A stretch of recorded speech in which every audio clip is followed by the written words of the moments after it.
begin today with back-to-back chaos. The Dow plummeting again, closing 2,200 points lower amid growing fears over new retaliatory tariffs against the U.S. I'm Julie Nelson. And I'm Lauren Lemanchek. Today, China hit back hard with 34% across-the-board tariffs of its own. Right now, other nations, including allies like Canada and the UK, are pondering their next moves in this high-stakes trade war. President Trump responded today on social media, saying China played it wrong and panicked. On Wednesday, Trump announced tariffs ranging from 10 to 49% on all imported goods into this country. Those taxes impact about 90 countries. Experts say the tariffs are likely to increase prices on everyday goods for Americans. Meanwhile, the Fed says the central bank will not move on interest rates until it gets a clearer picture of the impact of the tariffs. While tariffs are highly likely to generate at least a temporary rise in inflation, it's also possible that the effects could be more persistent. Experts say the tariffs could cost the average family at least $3,800 a year, with wages going down for lower income families. Now, we know you have lots of questions about the impact of these tariffs on you and your family. It seems one thing is clear, that prices will go up, but how much and for how long?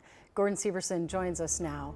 He asked those questions of the experts. Hey, Gordon. Yeah, I reached out to several grocery stores in our area, and nobody wanted to talk about the tariffs. They're still figuring out what the impact will be and how much they can pass on to consumers. I did find a local coffee importer who says the price increases will go into effect very soon, and they could put some local coffee shops out of business.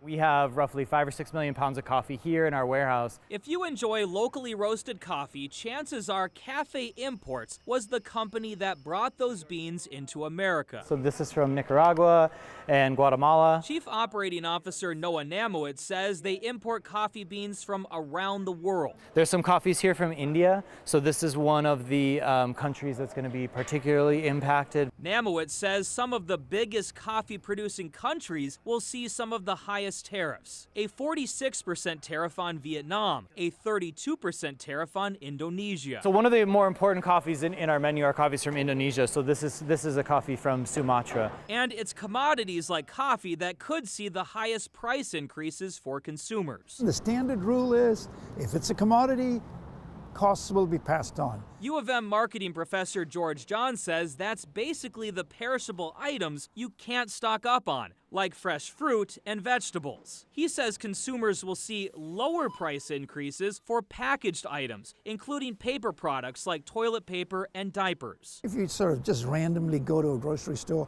and you look at where the toilet paper is manufactured, it's mostly in the U.S. But for perishable items like coffee, bananas, and avocados, Namowitz says consumers will likely see the higher prices very soon. He and others in the industry are trying to convince lawmakers in Washington to make coffee exempt from these tariffs. They argue coffee is rarely grown in the U.S., and the tariffs would only hurt local coffee roasters, who will be forced to pass on these higher prices to their customers. Unfortunately, is likely going to be the straw that breaks the camel's back for a lot of these small and medium-sized roasters that we work with. At Cafe Imports, they also have about 6 million pounds of coffee that is on its way here right now. Owners say they won't have to pay the tariffs on some of the beans that are already loaded onto ships. But after tomorrow, they say they'll have to pay those higher tariffs on every coffee bean that they bring in. All right, Gordon, thank you.